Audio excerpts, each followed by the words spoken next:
নমস্কার দর্শক বন্ধু, আমি শ্রী প্রদীপ। আজকে আমি আপনাদের একটি বশীকরণ দেখাবো, সহজ সরল একটি বশীকরণ। পলাশ ফুলের দ্বারাই বশীকরণ। এই পলাশ ফুলের সাহায্যে আপনি আপনার জীবনের আপনার সবচেয়ে প্রিয় মানুষটিকে সারা জীবনের জন্য ফিরিয়ে আনতে পারেন একটি পলাশ ফুলের সাহায্যে। কি করবেন?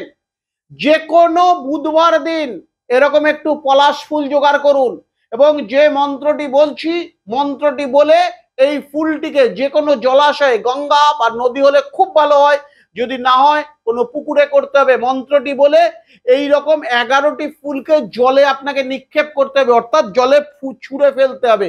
মন্ত্রটিকে বারবার বলছি, খাতা পেন দিয়ে নোট করে নিন। ওং ভৈরবায়। অমুকে, অমুকের জায়গায় আপনি যাকে নিজের করতে চাইছেন তার নাম, তারপরে দেবশর্মণ বশীকরণে কুরু কুরু হং হং ঠং ঠং স্বাহা। এই মন্ত্র বলে একটা ফুল জলে ফেলুন, আবার একটা ফুল নিন, আবার এই মন্ত্র নিয়ে জলে ফেলুন। এইটা যদি 11 বার আপনি করতে পারেন, আপনার মনের মানুষ কিন্তু আপনার মণিকোঠায় চিরজীবনের জন্য আসবে। কোনো তান্ত্রিকের কাছে যাওয়ার প্রয়োজন নেই। নমস্কার দর্শক বন্ধু, সুস্থ থাকুন, ভালো থাকুন।